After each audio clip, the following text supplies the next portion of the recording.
দীর্ঘ 21 বছরের test career থেকে অবসর নেওয়ার জন্য ঘোষণা করলো ফরমার ইংল্যান্ডের ক্যাপ্টেন তথা কারেন্ট প্লেয়ার ইংল্যান্ডের জেমস অ্যান্ডারসন।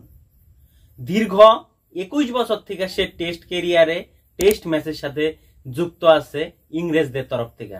তার সাথে সাথে তিনি প্রথম ডেবিউ করছিল 2002-এ ওডিআই ম্যাচের মধ্যে, এবং তারপরে 2003-এর থেকে সে টেস্টে অভিষেক করে এবং 2007-এ সে টি-20-তে অভিষেক করেছিল।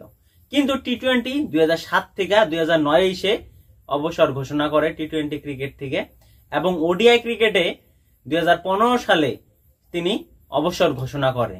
ওডিআই ক্রিকেটে টোটাল সে 294টা ম্যাচ খেলা 269টা উইকেট নিয়েছিল।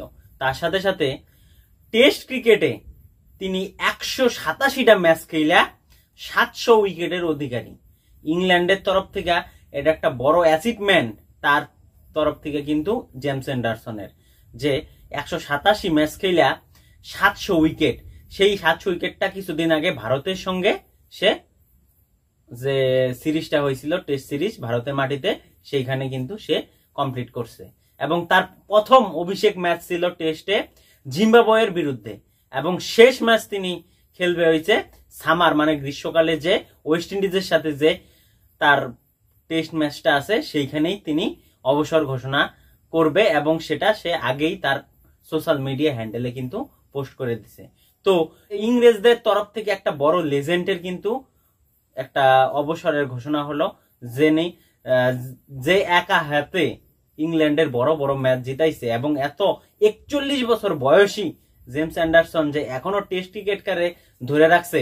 ভারতের এমন বড় বড় ক্রিকেটার হয়তো অল্প বয়সেই তারা টেস্ট ক্রিকেটটারে আগে বাদ দিয়ে দেয়।